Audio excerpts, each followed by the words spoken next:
What's up?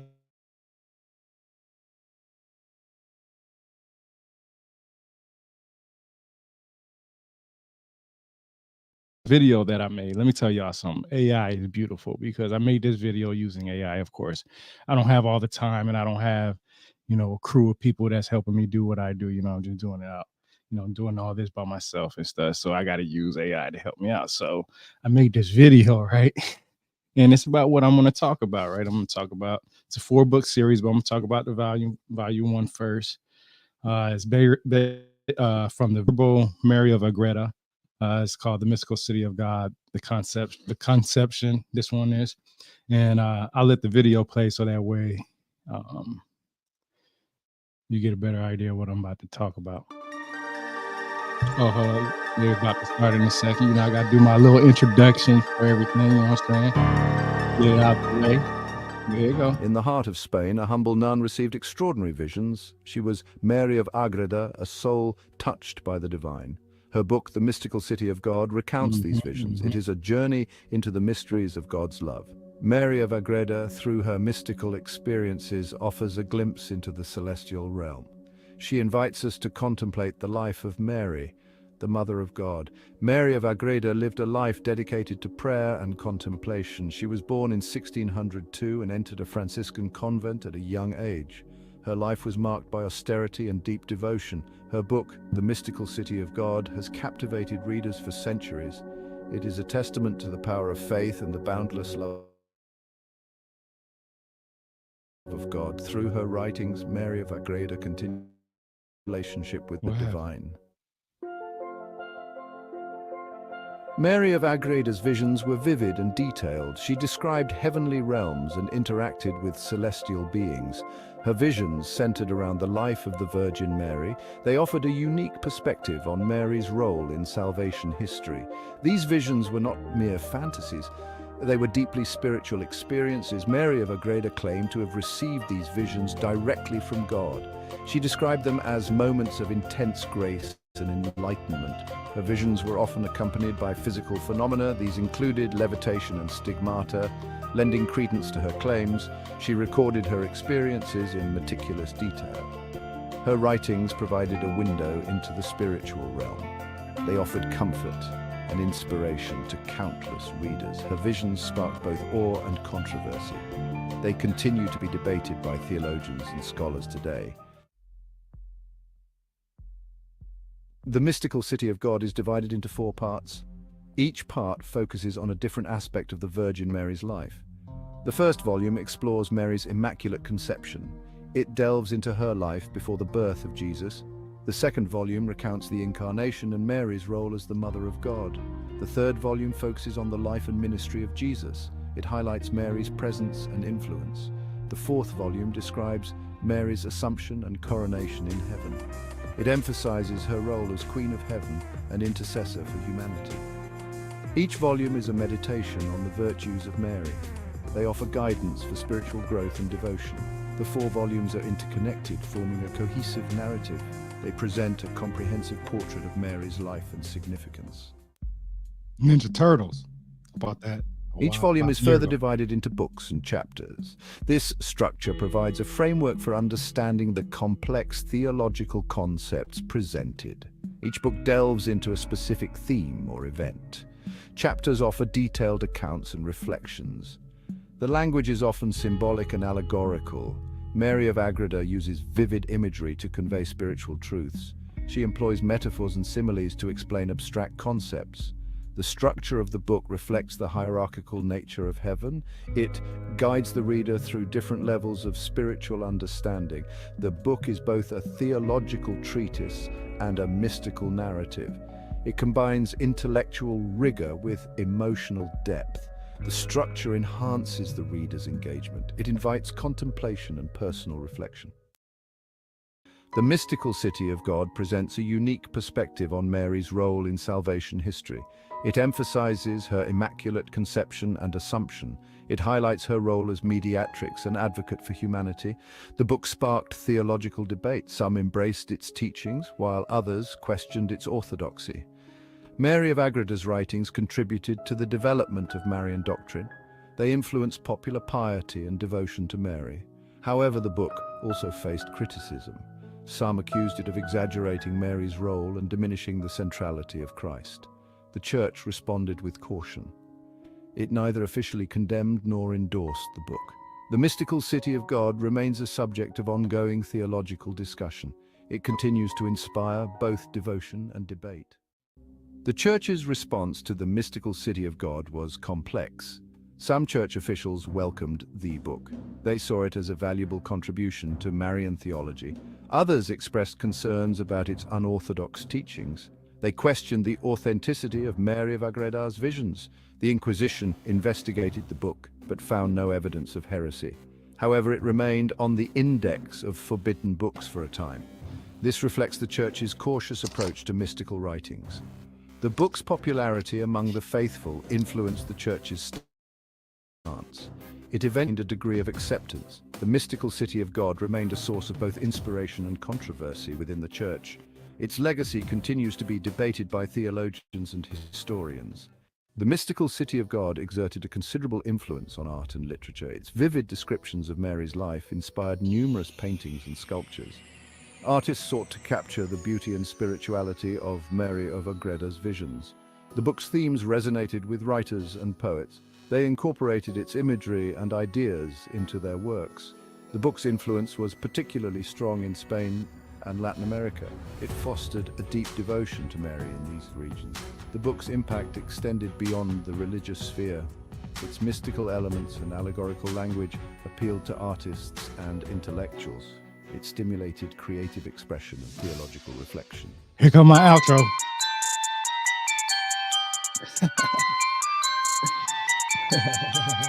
All right, so it's pretty dope that I made that using it. The narration and some of the photos and stuff, but I did all the transitioning and some of that other stuff. I had to, do what I had to do to put my touches on there and stuff. But yeah, I bought the book. It's a 4-part series, so the first one I'm gonna do is this one. Just like every book that I own, I got let me see. Got some tabs right here, as you can see. All those tabs. So I'm just gonna be going over what I know. Like I said in the video, she was born in 1602. So this goes back a long time. Just of course it's a reprint, but I got my version, tan version. What's also interesting is that I have the Jesus Christ version of this too. So this is about Virgin Mary, and then I have another set, which is the red set. It's a red set, not the blue set, and it's about Jesus Christ time frame and his lost histories and times and mysteries and all that other stuff. So I'll be going over that, of course, because like I said, as long as I'm alive and I'm able to, I'll be sharing what I've learned from every book that I've read, because I think it's important that we understand and read and learn from everybody's perspective. And luckily, I take the time to read everybody's book. That's why I'm so vocal about why I know where they're wrong at. I can tell when somebody's creating a narrative. It's written in their words. It's not hard, So me being on the level of trying to understand them, I know most people don't like it because I call them out, and I'm gonna keep calling them out because I actually have the books. So yeah. So this one is on page 28. See, on another day, while my soul sweetly tarried in the aforesaid habitation, I had heard a voice from the Most High saying, "My spouse, I desire that thou rouse thyself in earnest to seek me and to love me with fervor, that thou make thy life more angelic than human, and that thou forget entirely the terrestrial affairs. I wish to raise thee as one that is poor from the dust and as one full of need from the dunghill, so that while I exalt thee, thou humiliate thyself, the nard of thy sweet odor may remain in presence, knowing thy own misery, be thou convinced from the bottom of thy heart, that thou meritest for thyself only tribulation and humiliation." So I know that's probably kind of hard to follow, but basically it goes into it's just about how God create Mary just like he created Jesus for his purpose, and how some people would say God and Jesus are one and the same, and God created himself into Jesus form. But according to this, in 1600s, 1700s, I'm sorry, uh, the idea was the Virgin Mary was going to be God's wife, basically. And I'm gonna continue to keep reading so everybody understand where I'm coming from. But I know right here it says, "I appoint my Virgin Mother to teach, correct, and reprehend thee. She will spur thee onward and accompany thy footsteps according to my liking and pleasure." While the Most High spoke to me, queen stood, and the heavenly princess disdained not to accept the office which his majesty assigned to her. She accepted it and said to me, "My daughter, I desire that thou be my discipline and my companion, and I will be thy teacher." So let's go to the next one. So this is a really interesting book, because it gets really deep in here. It says, and I'm not sure why I marked that. Let's see. Maybe I need to read. I don't think I have to read it. Well, I think I do, because this tab, usually my tabs, if it starts in the beginning of the paragraph, I have to read the whole thing to understand it. So, only thing I can say, from if I look at it back from me rereading it after all the information I gathered, I probably will go to saying that, this is where I read the Virgin Mary. And let's see, let's go to this first page. Let's go to the page before that and see what was talking about. Because okay, nothing really. Okay. Okay.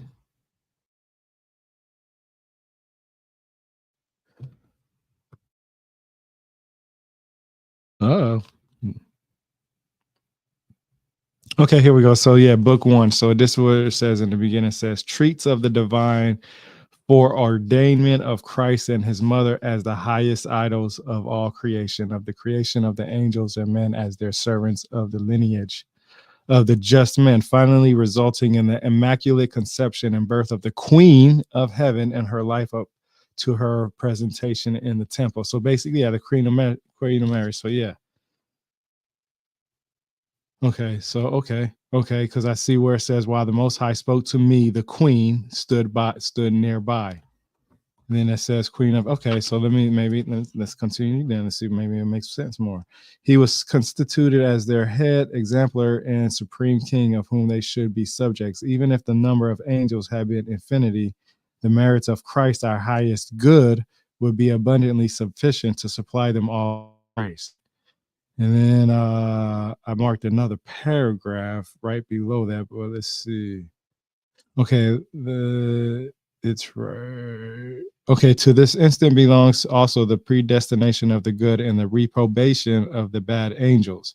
God saw in it, by means of his infinity signs, all the works of the former and the latter, and the propriety of predestinating by his free will and by his merciful liberality those that would obey and give honor, and of repropriating by his justice those who would rise up against his majesty, and in pride and in disobedience on account of their disordered self-love. In the same instant also was decreed the creation of the empyrean heaven, for the manifestation of his glory, and the reward of the good, also the earth and the heavenly bodies for the other creatures, moreover also in the center of the depth of the earth, hell, for the punishment of the bad angels." So I think I marked it because it makes sense right here. Moreover also, center or depth of the earth, hell, for the punishment of the bad angels. So that's probably why I marked that in there for that part right there. So yeah, that's pretty interesting. Center, the whole idea is that hell is on earth.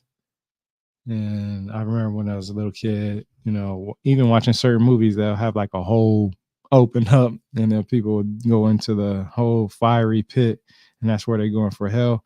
Let's see, page 78. "The existence of different opinions regarding these sacraments and other mysteries in the church arises from the fact that I manifest and give light concerning one set of mysteries to some teachers, and illumine others concerning other mysteries, for mortals are not capable of receiving all the light. It is not expedient that the knowledge of all things be given to one man, as long as men are viators. For also the state of comprehensors, they obtain them in parts and according to the state and merits of each.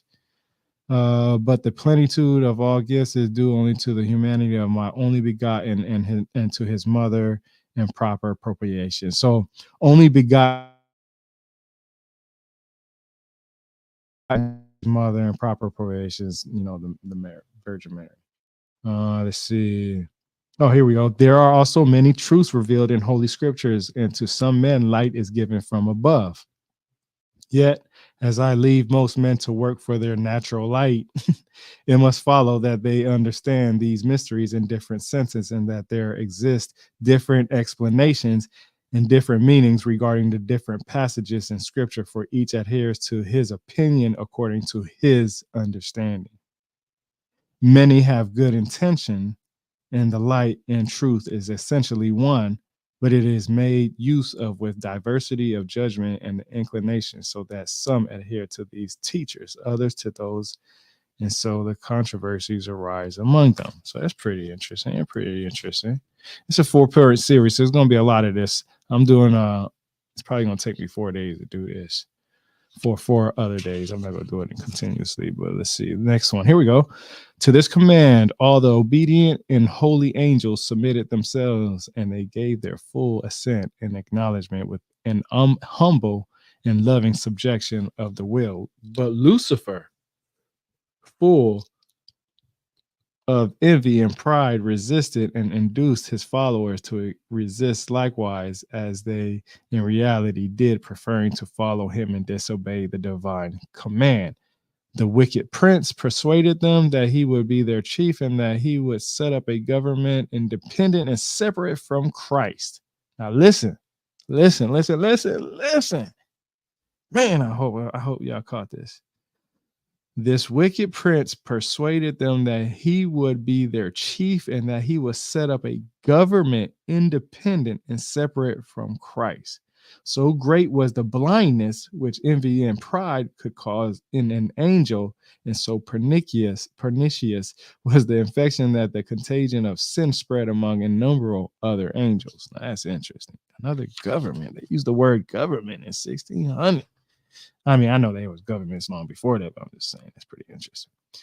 Here we go. Which all right, this is chapter 8. It says, which follows up the previous discourse by the explanation of the 12th chapter of the Apocalypse. Okay, that's what it says in a note on the top. Then it says, I marked a great sign appeared in heaven, a woman clothed with the sun and the moon under her feet, and on her head a crown of 12 stars. And being with child, she cried, traveling in birth, and was in pain to be delivered. And there was seen another sign in heaven, and behold, a great red dragon having 7 heads and 10 horns, and on his head 7 diadems. And his tail drew the third part of the stars of heaven and cast them to the earth. And the dragon stood before the woman who was ready to be delivered, that when she should be delivered, he might devour her son. And she brought forth a man child who was so rule all nations with an iron rod, and her son was taken up to God into his throne. And the woman fled into the wilderness, where she had a place prepared by God, and that they should feed her 1,260 days. Dang. And there was a great battle in heaven. Michael and his angels fought with the dragon, and the dragon fought and his angels. Man, you know what this sounds like? And I'll say it right after this. And they prevailed not, neither was their place found anymore in heaven. Now, look, I'm not going to read this whole thing because it just keeps going and going and going. Well, it goes up. Well, it goes up to 18, and I stopped at 8. Well, basically what I'm going to say is the reason why I marked this is because this sounds exactly in just different language, writing, and understanding. It sounds like the Enuma Elish. Now, if you want to know more about it, hit me up in the comments, and we can and I can read the whole thing. Okay, or you can ask me later on, hey man, can you take a picture of this and send it to me? I read it. I mean, I'm doing this right now, but I'm telling you, I'm gonna give you some reasons why. And a great sign appeared in heaven. Now, most people who don't know how to speak uh, in a way to translate what they're seeing or say what they're seeing, and you're trying to translate in a language that for somebody else to understand, right? You're going to look at it like this. You're gonna look up and be like, okay, up in the sky is heaven. So you're gonna say heaven. Okay, a sign happened. Okay. If you read the Enuma Elish, you know that Marduk and Tiamat get into a battle and the universe and stuff is like that great trial. And okay, here's another one. Uh Okay, the crown of the 12 stars. Now, what I've read from Dr. Michael S. Heiser, when you look at cylinder seal VA 243, it's the same cylinder that Zachariah Sitchin would use to say, the Anunnaki came from another planet. I have other videos how I could tell you that the Anunnaki never came from a planet, but he talks about the 12 sisters, right? And sometimes the Pleiades and 12 stuff like that is together, right? Well, when I read about the 12 stars, I think of the Pleiades only because I know Pleiades is 7 stars, or 7 is the number, but for some odd reason, I don't know why, some text that I've read has to do 12 stars or 12 well, basically they do just say stars, 12, and that's where I get that from. And then here we go. And there was seen another sign in heaven, and behold, a great red dragon having 7 heads and 10 horns, and on his head 7 diadems. Now, like I said, that could be anything. That could be like something exploding in the sky and seeing pieces being seen in different areas. Let's see. Okay, yeah, here we go. And there was a great battle in heaven. Michael and his angels fought with the dragon, and the dragon fought in his angels. Now that kind of reminds me of the Enuma Elish. It really does. Um,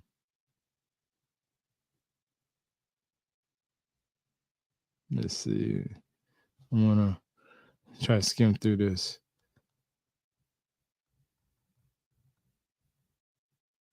Okay, and the serpent cast out of his mouth after the woman water as if it were a river, that he might cause her to be carried away by the river. Now, water and dragons and serpents and all that stuff always has something to do with some kind of battle.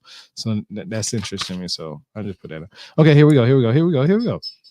The crown of 12 stars are evidently all the virtues with which that queen of heaven and earth was to be adorned. But the mystery of its being composed of 12 stars has reference to the 12 tribes of Israel. I know that part too, by which all the elect and predestined are designated as mentioned in the 7th chapter of the Apocalypse by the evangelists.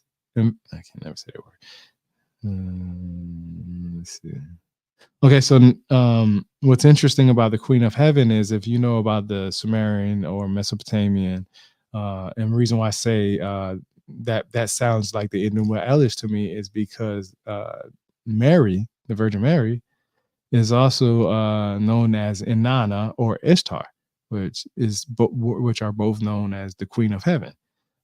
That's literally, and I don't even have to argue that. You could just look that up for yourself. But seriously, literally, that's what makes it seem like that the stories are almost identical, just being told in different languages and through different ways of interpreting it. And it's almost like two people watching a car accident. There's going to be, this car hit this car and this happened that way. But the stories is going to be missing. Let's see. Somebody sent a message to me on something else. Let me see. No, I don't need it. Okay. Let's see. Okay, here we go. Here we go. This is why I was talking about Pleiades. Okay, see, I'm thinking ahead about myself because I told you I already read this book before, and then I got all these other books that I've read. I'm just going, like I said before in my other videos, I'm trying to encourage people to read text for themselves. I get tired of what this says, this said that, and I go get the book and say, that doesn't say that, and that ain't right. And I can show you why that right. And then you hit them up on Twitter and you show them, but because the money gonna stop coming in, they don't want to go back and be like, oh yeah, you might be right. Yeah, I might need to do some better information. I don't want to admit when they're wrong. When is it given in there? So that's why I'm trying to promote reading, and that's why I have the text. That's why actually you see in the video that I played earlier, it's a video that I made for myself. You know what I'm saying? I take the time all this stuff. I wouldn't have to worry about all this. But I love doing this anyway because I ain't got nothing to do and I ain't sleeping. So, plus I'm taking a break from my reading my book or writing my book. I'm in the editing phase now, which means basically I'm going back and proofreading it, right? So proofreading phase, I guess you could call it, right? Or some people will call it. I'm on chapter 5 of that proofreading. I got 12 chapters, so I'm almost done with my book. My book, I should be sending it in to the publisher. I want to say sometime in December, I'm probably going to be sending it in. I don't know how long it's going to take to be published, but they already said they're going to publish it. I got the contract, all that's in it, good to go. I'm going to be making some t-shirts. I should have showed y'all some stuff. But anyway, let's get it on. And there was seen another sign in heaven, and behold, a great red dragon having 7 heads and 10 horns, and on his head were 7 diadems, and his tail drew the third part of the stars of heaven and cast them to the earth. Okay. Thereupon followed the punishment of Lucifer and his allies, for after uttering his blasphemies against the woman who had been symbolized in the heavenly sign, he found himself visibly and exteriorly transformed from a most beautiful angel into a fierce and most horrid dragon. He reared with fury his 7 heads, that is, he led on the 7 legions or squadrons of all those that followed and fell with him. To each principality or congregation of these followers, he gave a head, commanding them to sin on their own account and undertake the leadership in the 7 mortal sins, which are commonly called capital. Man.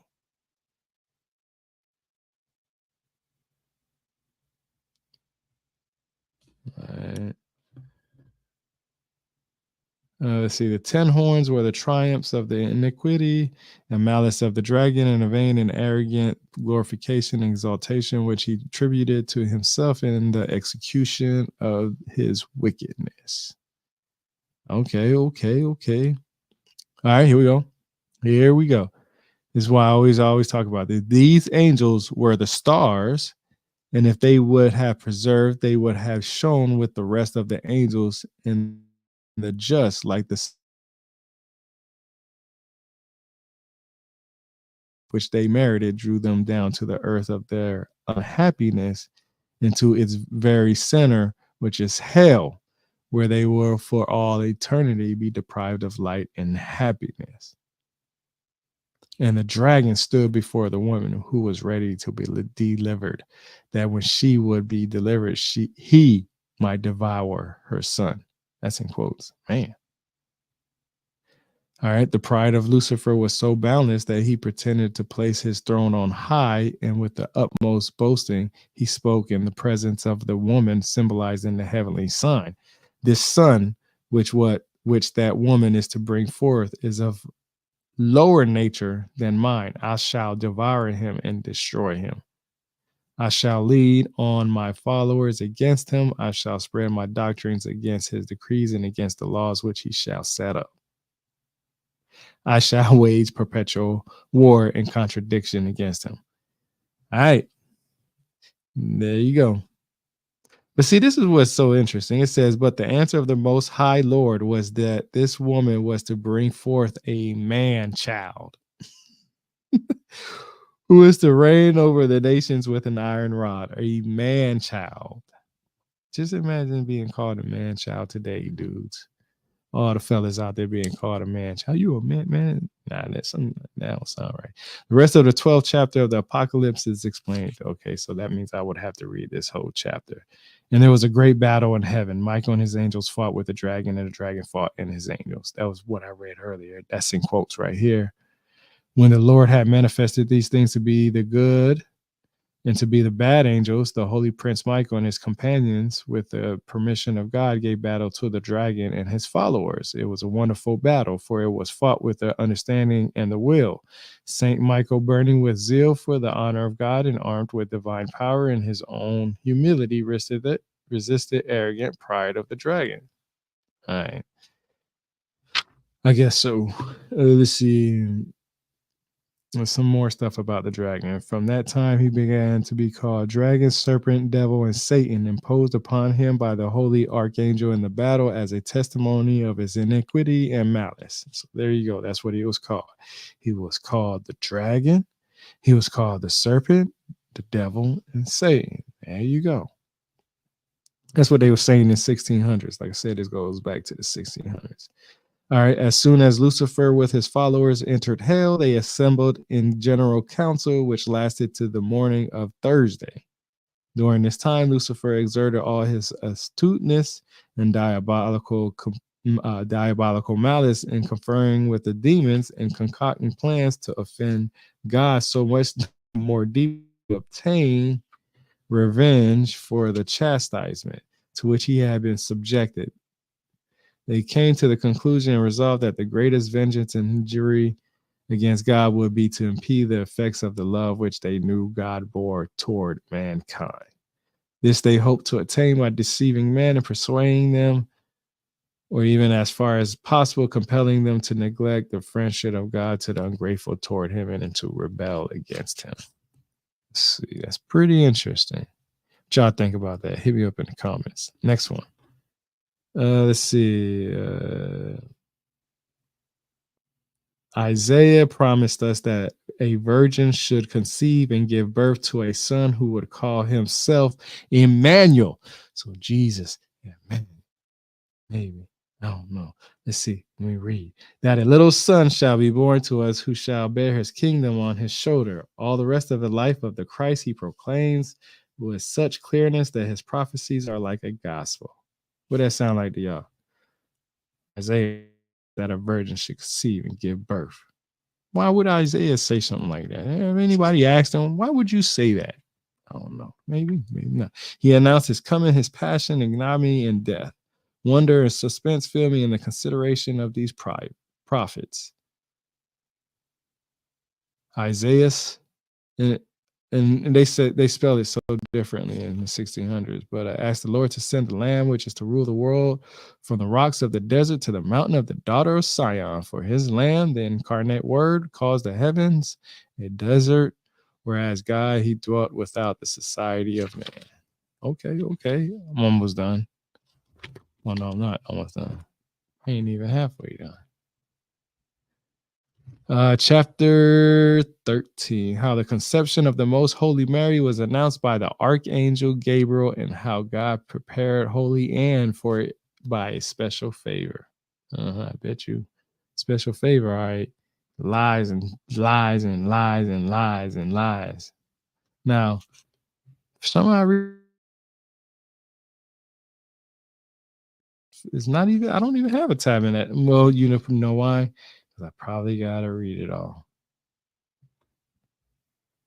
That's probably what I'm like. That's why I'm like, But I'm not going to read it all on here. I just go back and read it later because this is the book that I'm going to pick. And I'm going to go read all the tabs thoroughly. So this chapter is I'm going to go through. And of course, I'm going to talk about it later on. This is just get some interest up. You know what I'm saying? Hold up. Get some drink. Thirsty. Man. All right, let's see. All right. This is the first of 3 parts of the literal rendering of this chapter, and I will begin to explain it verse for verse. I saw, says the evangelist, a new heaven and a new earth. He speaks of the creation of Mary by the hand of the Almighty and the formation of the material from which the most holy human nature of the Word originated. All right. There's always going to be a new heaven. So that means what happened to the old one? Has anybody ever asked that question? They said new heaven. Has anybody ever figured out what the old heaven was? I don't know. For the first heaven, oh Lord, man, I was just talking about the new heaven. Now they going to the first heaven. This is the next tab. For the first heaven and the first earth. Oh God, the first earth. What happened to the last earth? How many earths we got? Come on, man. All right. The first heaven, the first earth, we're gone. Oh Lord, now they saying they gone. It naturally followed that as soon as the new earth and the new heaven of Mary and her son, the God man. Right? See how he went from man child to God man? God man appeared in the world, the old heaven and the earth grown old by the sin tarnished human and earthly matter should disappear. There was now a new heaven for the divinity, and that human being, which being preserved from sin, could furnish a new habitation to God through the hypostatic union of the person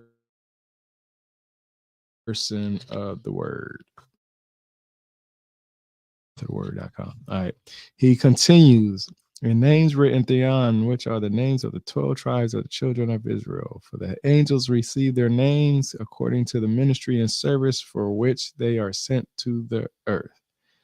Now, let me tell you how I understand that if I don't want to sit here and think that they came from outside Earth's atmosphere. All right. First of all, 12 tribes of the children of Israel. Okay, that's easy. For the angels. So angels just mean messengers. So I would say for the messengers, receive their names according to the ministry and service which they are sent to the earth. Now, earth could mean going to, I'm gonna go to this part of the land, I'm gonna go to that part of the land, I'm gonna go to that part of the land, that part of the land, I'm gonna go to that part of the land, I'm gonna do this part of the land. That's all that could mean. So when people say that then when people say, they came from heaven from above, that I mean, did they come from the mountains? I mean, most of these major civilizations are high on the ground. Let's see.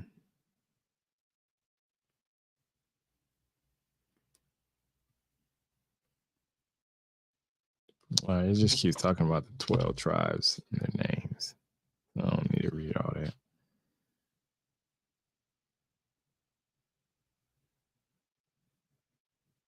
No, why did I mark this?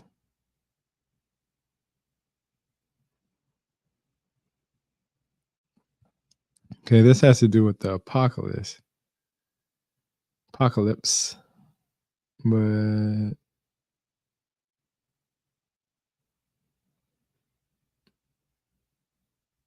all right, let's see. 12 gates are 12 pearls, one to each, and every special gate was one of several pearl, and the street of the city was of pure gold, as it were transparent glass. I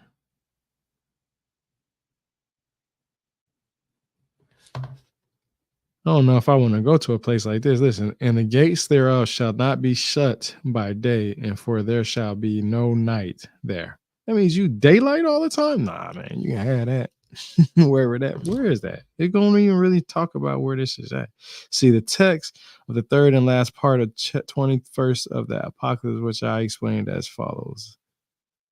Okay, so I guess this is what the I don't know. It don't really go into because it's this what it says. It says, and the foundations in the wall were adorned by all manner of precious stones. The first foundation was jasper, the second sapphire, third, the fourth, fifth, sixth. So they have 12 different stones. What that's the I can't remember. But then, like I said, it says the 12 gates. And it says, and I saw no temple therein, for the Lord God Almighty is the temple thereof, and the Lamb. And the city hath no need of the sun, nor of the moon, no shine in it, for the glory of God hath enlightened it, and the Lamb is the Lamb of thereof. And that's why it says there's no night there, man. Nah, that means everybody's working. You know how the 12 the 8-hour shift started or whatever. God spoke to Samuel and to other saints and prophets in their sleep. And to many he sent mystery dreams or visions. Now I mark this because I always talk about this. When you read the Bible, no matter what Bible you're reading, no matter what ancient text you're reading, every time there's some kind of interaction with some kind of being like that, when there's a message that needs to be passed, at least it's always through a vision in dreams, literally. So I can have one right now, tell y'all tomorrow. Some of y'all most of y'all, probably not all y'all, probably gonna be like, man, dude, full of shit.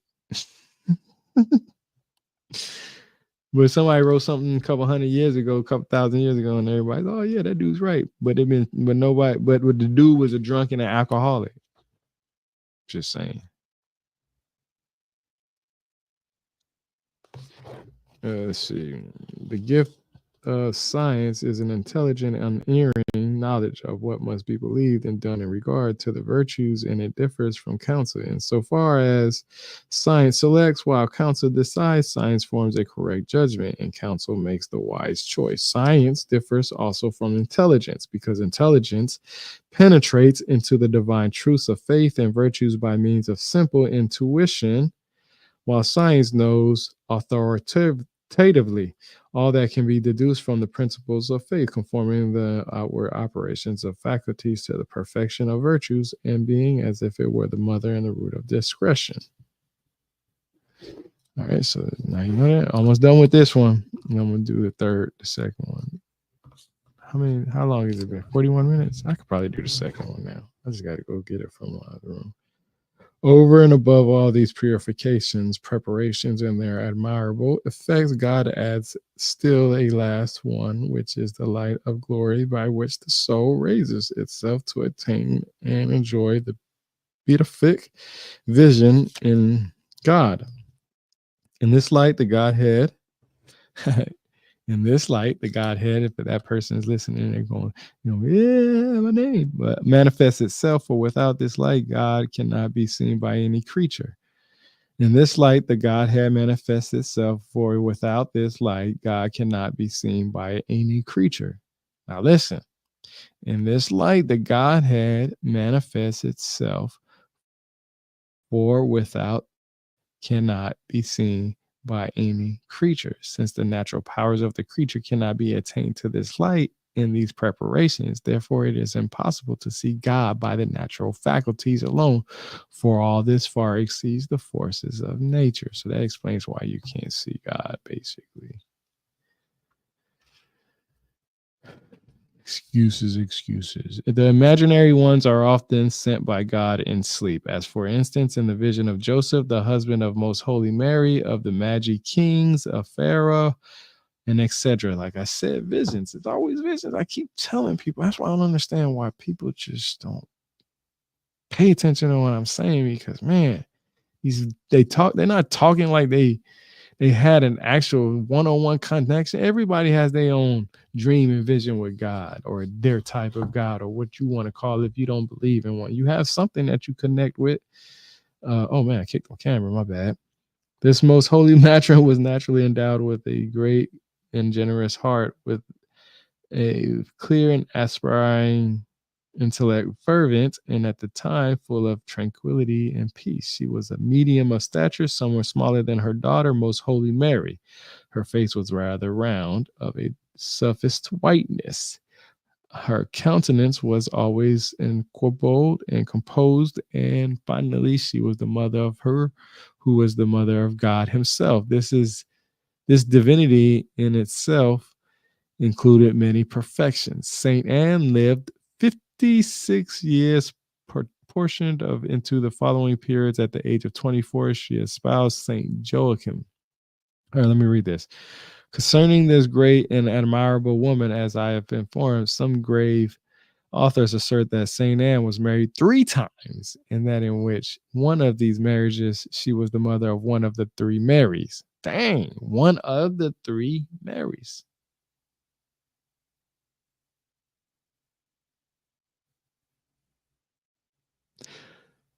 Others have the contrary opinion, of course.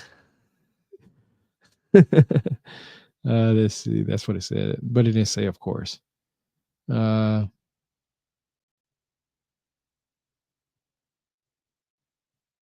Okay. Here we go. Perhaps because it does not pertain to, nor was necessary for the history which I am writing, information was not given to me whether the other Marys who are called her sisters were or were not her cousins, that is, daughters of the sister of Saint Anne. We don't even know if we're getting the right. Dang, how many Marys did Joseph have, or Jesus have with him? He's a lot of Marys, ain't he? On the day on which, as we have said in the preceding chapter, our Princess Mary completed the 14th year of her life, the men who at that time in the city of Jerusalem were descendants of the tribe of Judah and of the race of David gathered together in the temple. The sovereign lady was also of that lineage. Among the number was Joseph, a native of Nazareth, and then living in Jerusalem, for he was one of the descendants of the royal race of David. He was then 39 years of age. God damn. Whoa.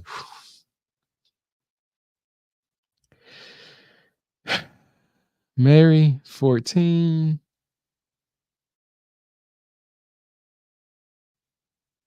Say that. Joseph, a native of Nazareth, and then living in Jerusalem, for he was one of the descendants of the royal race of David. He was then 33 years of age, of handsome person and pleasing countenance, but also in comparable modesty and gravity. Above all, he was most chaste in thought and conduct, and most saintly in all his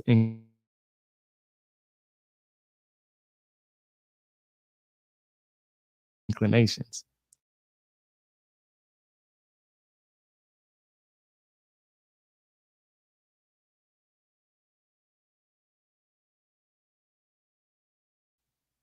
This is from the 1600s. I don't know why I keep doing that. But this is from the 1600s. I'm gonna keep finishing for y'all.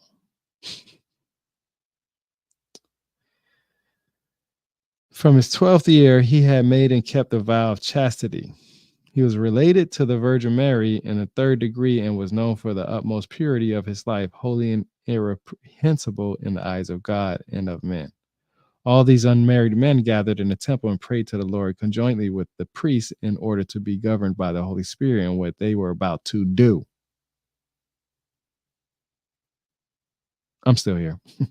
Just give me some time to think about this. The Most High spoke to the heart of the high priest, inspiring him to place into the hands of each one young man a dry stick with the ask his majesty with lively faith to sing out the one whom he had chosen as the spouse of Mary. So Mary's spouse was chosen by a stick. Come on, man. Come on. And that sweet odor of her virtue. Come on, listen to the, oh my God. And as the sweet odor of her virtue and nobility, the fame of her beauty, her possessions, and her modesty and her position as being the firstborn in her family was known to all of them, which on coveted the happiness of marrying her as a spouse.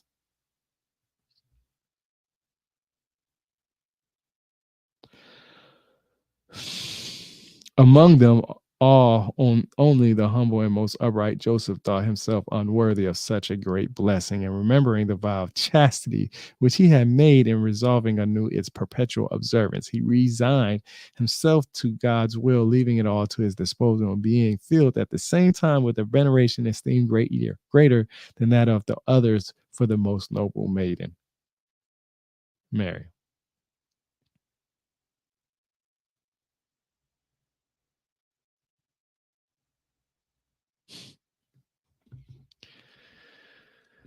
Let me see. I got one more tab after this. Let me see. Let me skim through this real quick because that's kind of crazy. That's fucking crazy. Okay, here we go. The heavenly princess, more pure than the stars of the firmament, with tearful and sorrowful countenance, and as the queen of majesty, most humble, yet uniting all perfections within herself, took leave of the priests, asking their blessings, and of her instructors and her companions, begging their pardon. She gave thanks to all of them for the favors received at their hands during her stay in the temple. The humility of her behavior enhanced the prudence and aptness of her words for the performance of these last duties in the temple. For all occasions she spoke in few and weighty words.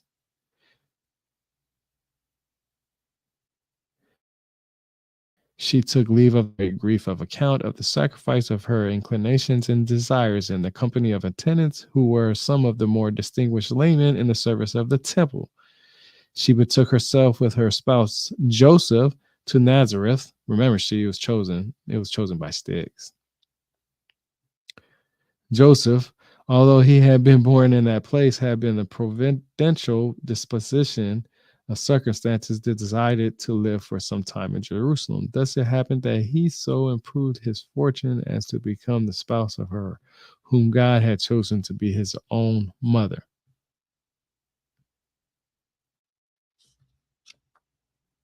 I'm not going to repeat anything. Y'all can go back and listen to this.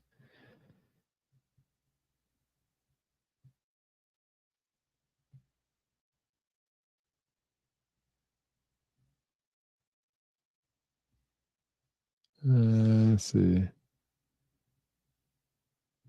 All right, the last one is that I tabbed up was the theory. Okay. Venerable Mary of Agreda says that a new human being receives a human soul some days after physical conception rather than immediately after physical conception. I'm going to read this again. Venerable Mary of Agreda says that a new human being receives a human soul some days after physical conception rather than immediately at physical conception. Thus, she affirms the theory of immediate animation rather than the immediate animation. The theory of immediate animation was popular in past centuries, even being held by saints. The theory of immediate animation has received strong support from the findings of modern biology and is held by most Catholic theologians today. However, the church has not decided this precise question. That is, the church has not defined at what point then is animated by a human soul. Nevertheless, without answering this precise question, the church has affirmed that the fertilized ovum is separate human being from the first moment of its existence. That it is probably a person from the first moment of its existence, and that this human being is to be respected and treated as a person from the most moment of his existence. All right. Now that's pretty interesting. So what I'm gonna go ahead and do is, because I've only been on here for 52 minutes, I'm gonna go ahead and go to my library, which is that away. Put this one up, and I'm gonna go grab volume 2, because like I said, there's 4 volumes to this. But I want to do the second one because I'm kind of interested in this. I got the comment sections on. If you're following me on Twitter, if you want to get live on here, just shoot me a comment. I'll send you the link if you want to have a discussion. All right, no messages, notifications. Let me see.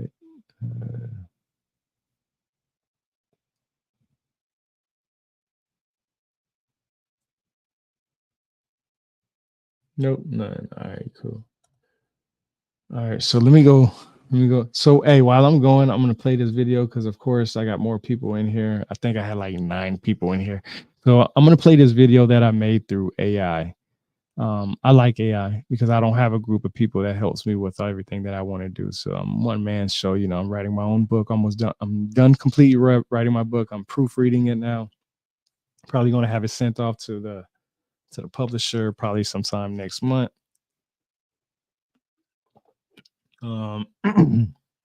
Let's see. I still update my website. Go to my website, rebirthoftheword.com. Let's see. That's it, man. I'll be right back. Let me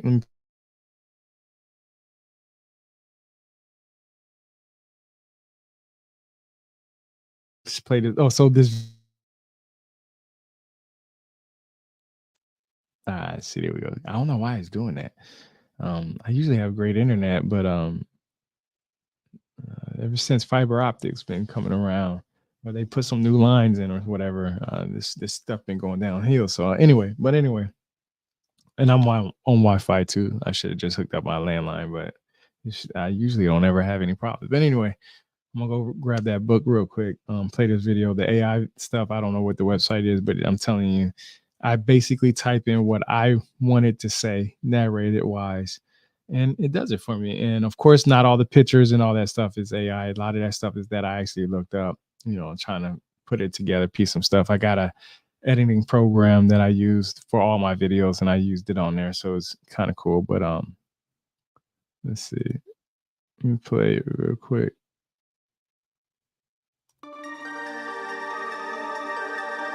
「I'll be back, y'all. Let me grab that book real quick.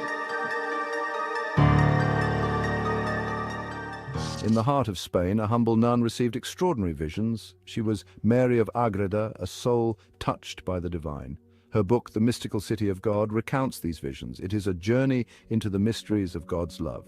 Mary of Agreda, through her mystical experiences, offers a glimpse into the celestial realm. She invites us to contemplate the life of Mary, the Mother of God. Mary of Agreda lived a life dedicated to prayer and contemplation. She was born in 1602 and entered a Franciscan convent at a young age. Her life was marked by austerity and deep devotion. Her book, The Mystical City of God, has captivated readers for centuries.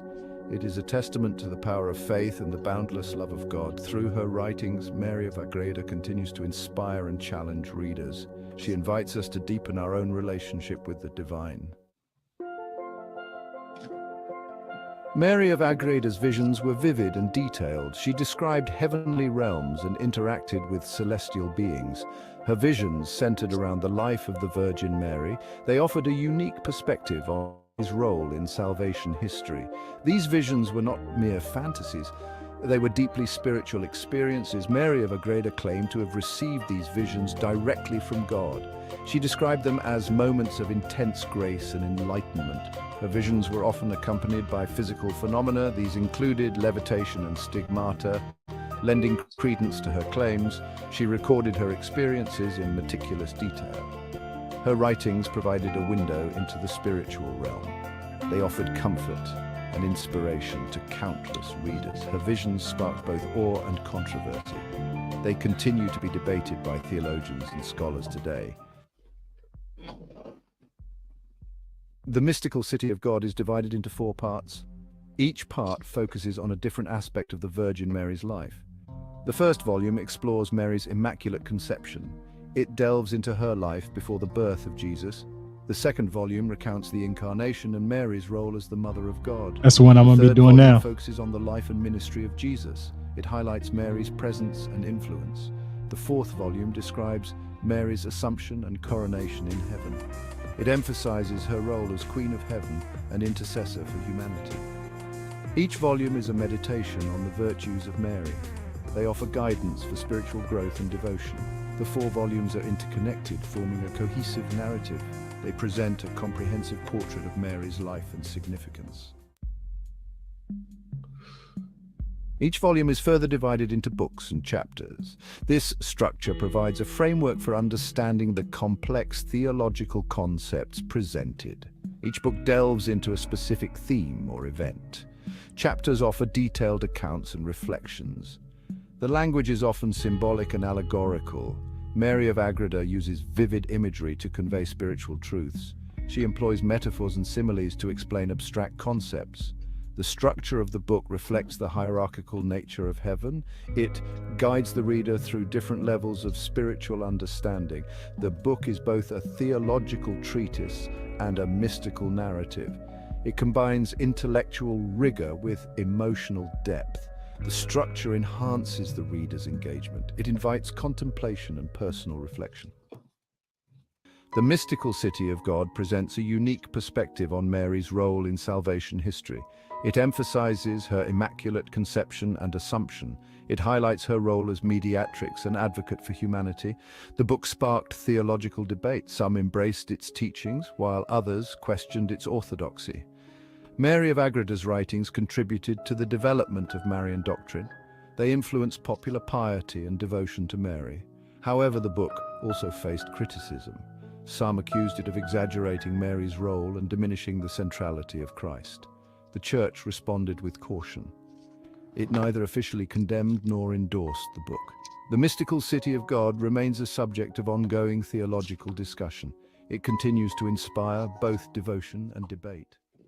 The Church's response to the Mystical City of God was complex. Some church officials welcomed the book. They saw it as a valuable contribution to Marian theology. Others expressed concerns about its unorthodox teachings. They questioned the authenticity of Mary of Agreda's visions. The Inquisition investigated the book, but found no evidence of heresy. However, it remained on the index of forbidden books for a time.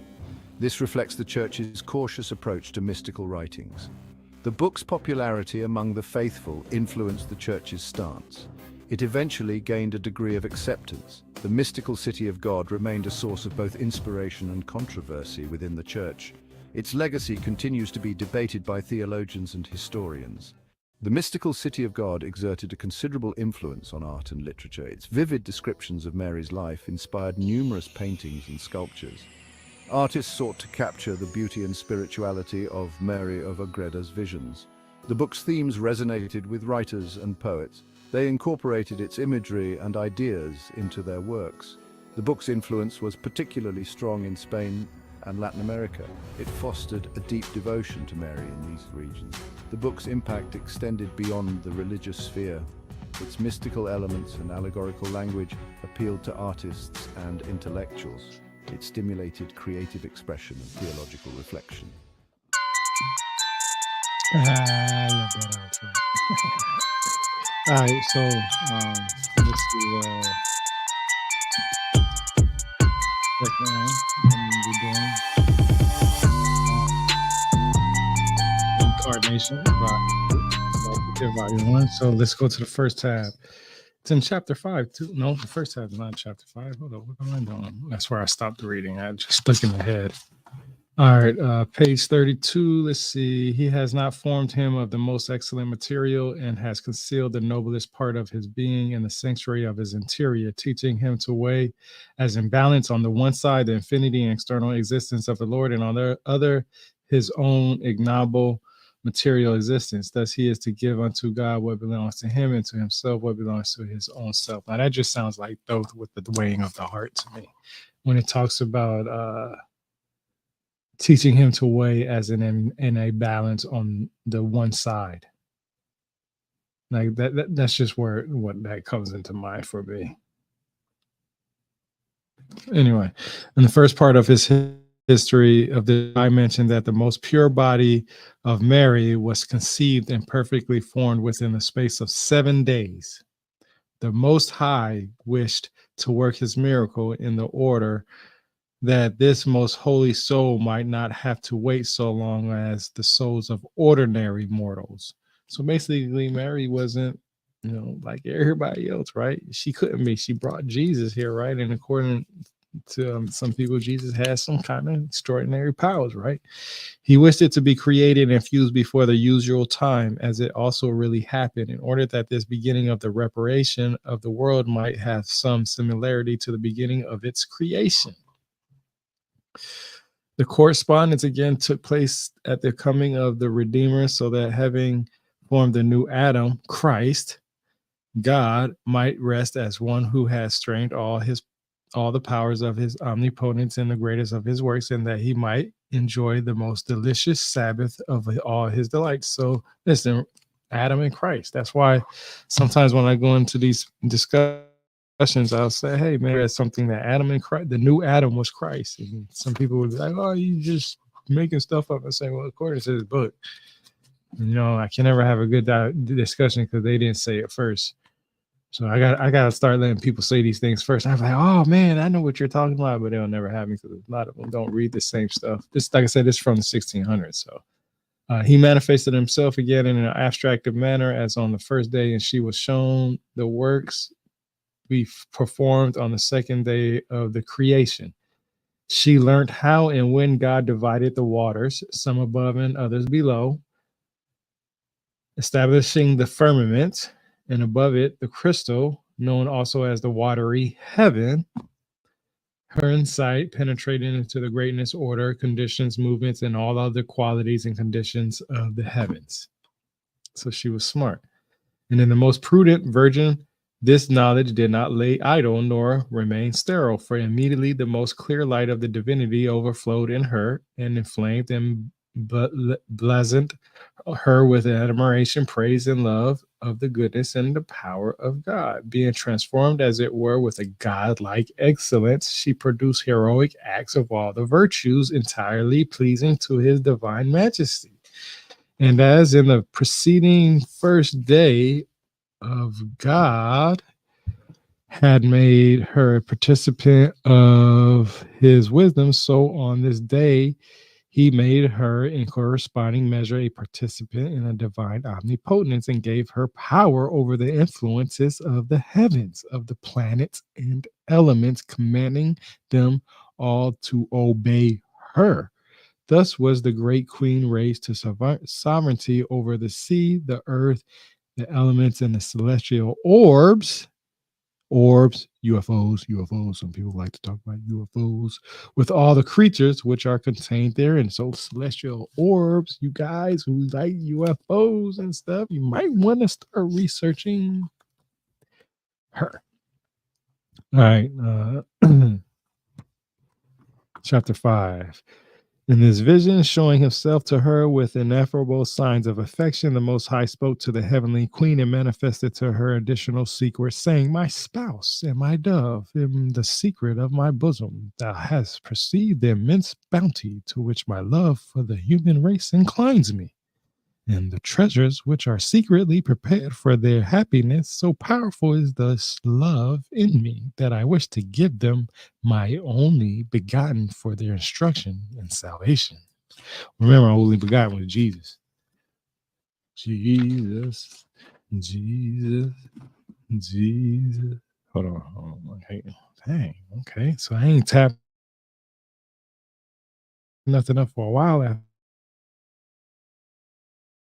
the Most High wrought according to the order most fitting his infinity wisdom. For before coming down to assume flesh in the virginal womb of this lady, it was proper that all his courtiers should acknowledge his mother as their queen and mistress and give her due honor as such.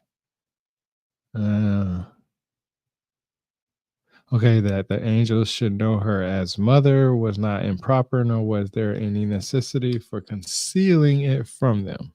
Okay. I don't know why I marked that. This was a humble and cottage, and her chamber was a narrow room bare of all those furnishings which are wont to be used by the world in order to hide its meanness and want of higher years, 6 months and 17 days of age.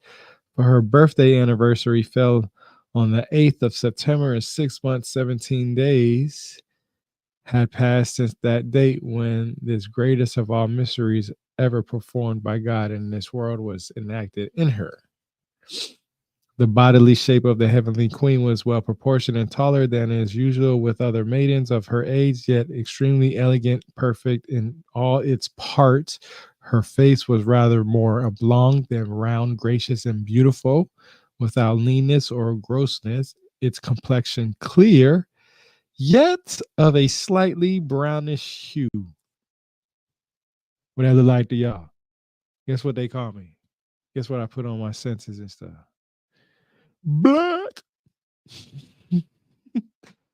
Her forehead spacious yet symmetrical, her eyebrows perfectly arched, her eyes large and serious, of incredible and ineffable beauty and dove-like sweetness, dark in color, with a mixture tending toward green, her nose straight.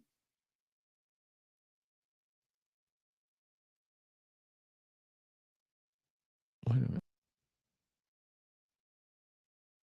Okay. Her nose straight and well shaped, her mouth small with red colored lips, neither too thin nor too thick. All the gifts of nature in her were so symmetrical and beautiful that no other human being have ever had the light. To look upon her caused feelings at the same time of joy, seriousness, love, and reverential fear. She attracted the heart, yet restrained it in sweet reverence. Her beauty impelled the tongue to sound her praise, and yet her grandeur and overwhelming perfection and grace is hushed to its silence. Okay.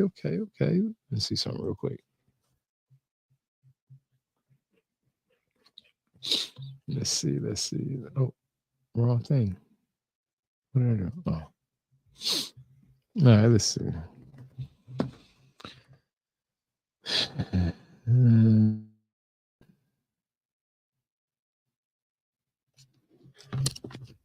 Let's see. Next one is thirdly, the soul and the body united in order to compose his perfect humanity. Fourthly, divine united itself in the person of the word. Okay. Okay, there we go. Yeah. Thirdly, the soul and the body united in order to compose his perfect humanity. Fourthly, the divine divinity united itself in the person of the word with the humanity, which together became one composite being hypostatical union, and thus was formed Christ, true God and man, our Lord and Redeemer.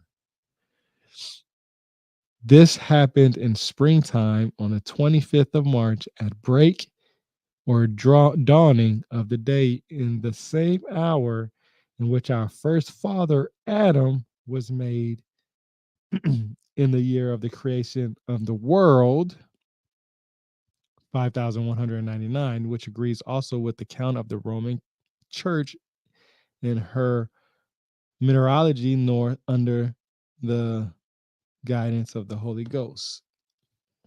Glasses. Let's see. Where did I stop at? Where did I stop at?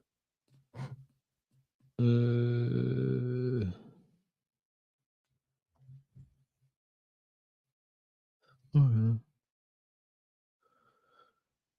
Okay.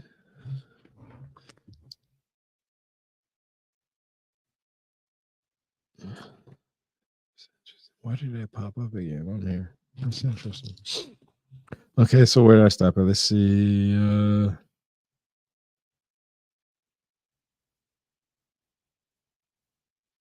Okay.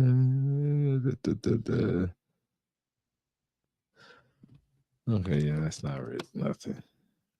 All right. By the words of the heavenly messenger, the archangel Gabriel, most holy Mary had been informed that her cousin Elizabeth, who was held to the sterile, had conceived a son, and that she was already in the 6th month of her pregnancy. Afterwards, in one of the intellectual visions, the Most High revealed to her that in a miraculous birth, Elizabeth would bring forth a son who would be great before the Lord, a prophet and the forerunner of the incarnate Word.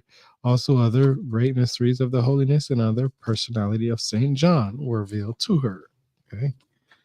So, of course, I marked that for obvious reasons. For 14 years, many devils, I'll say it again, for 14 years, many devils surrounded and accompanied her without intermission in order to make certain the then most holy Mary, these enemies withdrew, for as I have said in other places, the virtue issuing from our queen tormented them, and especially during that time when she carried within her virginal repository of the God. Okay. It just goes in and talk about more visions. And I already talked about visions enough already. And like I said, visions, everybody's seen. It's just, I don't know. Anybody can have a vision. Even if the prince of darkness and wickedness had now retreated, his exorbitant pride would have been sufficiently discomfited and humiliated by the victories which had been gained by the Queen of Heaven.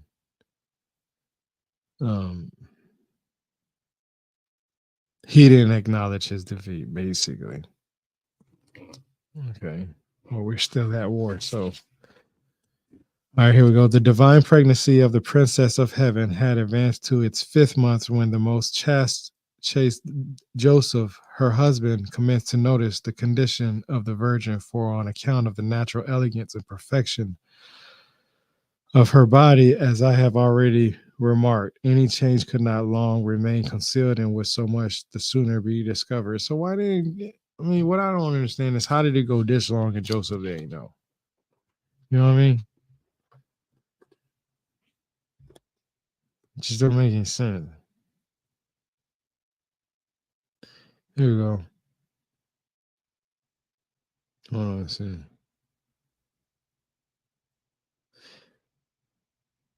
One day, One day, when Joseph was full of anxious doubts and saw her coming out of her oratory, he noticed more particularly this evident change without being able to explain away what he saw so clearly with his eyes. The man of God was wounded to his inmost heart by an arrow of grief, unable to ward off the force of evidence which at the same time wounded his soul. The principal cause of his grief was the most chaste, and therefore the most intense love with which he cherished his most faithful spouse, and in which he had from the beginning given over to her his whole heart. Moreover, her charming graces and incomparable holiness and captured and bound to her inmost soul, as she was so perfect and accomplished in her modesty and humble reticence, Saint Joseph, besides his ancient solitude to serve her, naturally entertained the loving desire of needing a response of his love for his spouse. This was so ordained by the Lord in order that by the desire for his interchange of affection, he might be incited to love and serve her more faithfully. Saint Joseph fulfilled this obligation as a most faithful spouse and as the guardian of the sacrament, which as yet was concealed from him. See, that's messed up. Shouldn't have been concealed from him. Should have just been known. Nothing have I until now seen in her which could give occasion for any doubt in her modesty and extraordinary virtue. Yet at the same time, I cannot deny that she is in view of such rare purity and holiness. To deny what my eyes perceive is impossible, but it is not impossible that I die of grief unless there is some mystery hidden beneath it, which I cannot yet fathom. Reason proclaims her as blameless, while the senses accuse her. She conceals from me the cause of her pregnancy while I have it before my eyes. What shall I do? Now think about it. This man is looking at his wife. He's looking at her and he knows he didn't have any relationship with her and she's pregnant. And God kept it from her. Right? Let's continue. Saint Joseph preserved. Now, this is mind you, like I said, this is from the 1700s or 1700s, 1602. Saint Joseph preserved in this kind of prayer, adding many more affectionate petitions. For even though he conjectured that there must be some mystery in the pregnancy of the most holy Mary hidden from him, he could not find assurance therein. This thought had no greater force to excubate most holy Mary than the other reasons founded upon her holiness, and therefore the idea that the most holy queen might be the mother of the Messiah did not come to his mind. Of course, why? Whoever knew about the Messiah in the first place? I mean, unless there was some hint before that, but guess what? A lot of people say there wasn't. There wasn't, because guess what? This is during the time of the Old Testament, right? Because that's what it sounds like.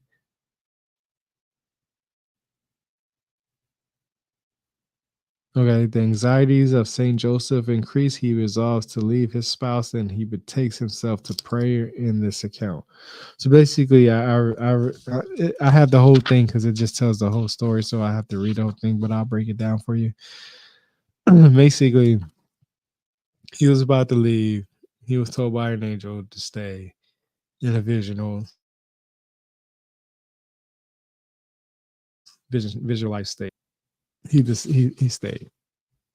He stayed. And of course, right? He stayed. Let's see.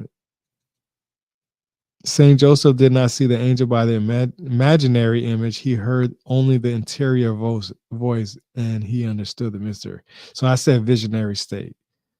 So when I say visionary, I should have said. So I need to come up with another term for that because this is a good one. Saint Joseph did not see the angel by the imaginary image, which would be a visualized state, which I said. So, of course, I just said that incorrectly. He heard only the interior voice, and he meditated. That's what I say there. I should have said meditated, or I should have said visionary or meditative, because here it says, I'll read it. Saint Joseph did not see the angel by imaginary image, comma. He heard only the interior voice, and he understood the mystery. So usually I say visionary or meditative, because I try to cover both grounds. But I would consider interior voice as meditative. Right. Yeah. The words of the angel imply that Saint Joseph had in his mind already resolved to sever his connection with the Most Holy Mary, for he was told to receive her again without fear. So, yeah. So, I need to continue to say, or always say, not continue, but always say visionary or meditative if I'm not 100% sure, because there's always usually a meditative or a visionary state. I know I looked up how many times uh, meditation is used in the Bible with ChatGPT, and I can't remember exactly what it told me, but you can look it up and you'll know. I thought it was pretty interesting. They were accompanied by the 10,000 angels, which has mentioned were appointed by God Himself as the servants of Her Majesty during the whole journey. So this is when the journey of the Most Holy Mary from Nazareth to Bethlehem in the company of the Holy Spouse Joseph and the Holy Guardian Angel. So that's after he decided to stay. I want to know what was his incentive for staying, because let's think about this. In that time frame, right? Well, he did. Okay, no, yeah, he did vow for chastity. So yeah, they entered the town and wandered through many streets in search of lodging, house, or inn. For staying overnight, they knocked at the doors of their acquaintances and near families, relations, but they were admitted nowhere. And in many places, they were met with harsh words and insults. The most modest queen followed her spouse through crowds of people while he went from house to house and from door to door. Although she knew that the hearts in the houses of men were to be closed to them, and although to expose her state at her age to the public gaze was more painful to her modesty than their failure to procure a night lodging, she nevertheless wished to obey Saint Joseph and suffer his indignity and merit his shame. While wandering through the streets, they passed the office of the public registry, and they inscribed their names and paid their fiscal tribute in order to comply with the edict and not be obliged to return.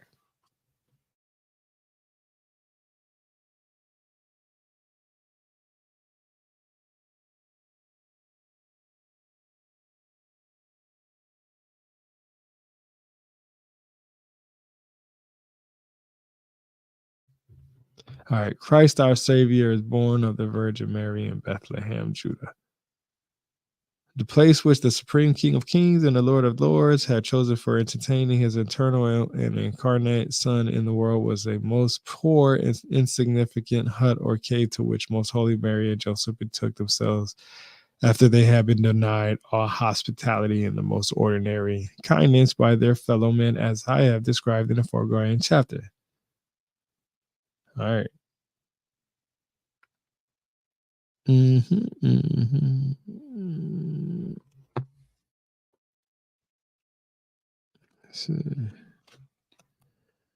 Let's see.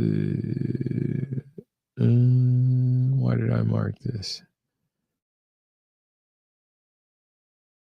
In this position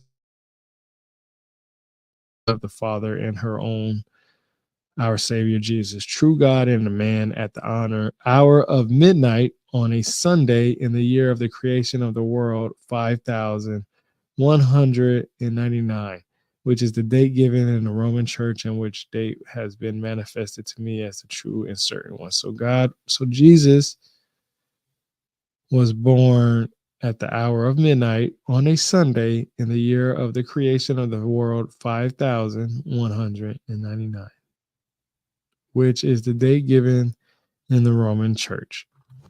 So,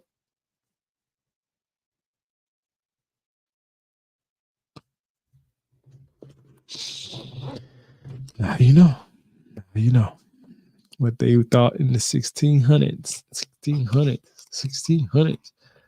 I was in no danger of going to accessing these affections on account of my sinlessness, nor was there a want of piety in my desire of remaining in that where my most holy Son had been born and had been, had been circumcised.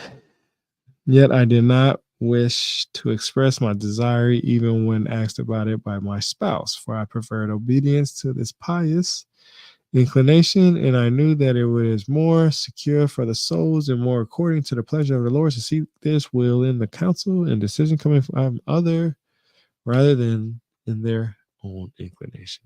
All right, 2 more tabs and I'm closing down. These 3 kings were well versed in the natural sciences and well read in the scriptures of the people and God, and on account of the learning, they were called magi. By their knowledge of the scripture and by the conferring with some of the Jews, they were imbued with a belief in the coming of the Messiahs expected by the people. They were, moreover, upright men, truthful, and very just in the government of their countries. Last tab.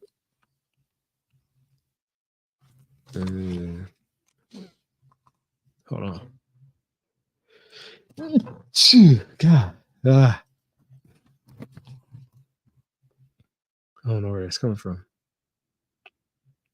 Although some of the people came to this knowledge, although through intercourse with the Hebrews, which existed between these 2 nations at that time, yet a great many errors, superstitions, and worship of the demons were mixed up with it, just as was the case with the Babylonians, who at another time came to live in Samaria, but after the Son of Justice began to illumine Egypt and Mary Most Holy, the taintless cloud began to overshadow that land and became so fertile in holiness and grace that it gave forth abundant fruit for many centuries. This is witnessed by many saints that lived in afterwards, and thousands of hermits that made its mountains gather up and distill such sweet honesty of Christian perfection. So that's the end of 2. So I'm going to do 3 and 4 probably in the next few days. Let's see what's after these books so I can see. Man, my allergies just kicked in. Damn, that's crazy. Good thing this is over with. I don't want to be sneezing too much, but let's see real quick. What's the next one? After these book series, it would be the Mahabharata. All right, y'all. I gotta go. These allergies get me. All right, the Mahabharata. Thanks for coming. I'm gonna do the next 2 books in the next few days. Be on the lookout for it.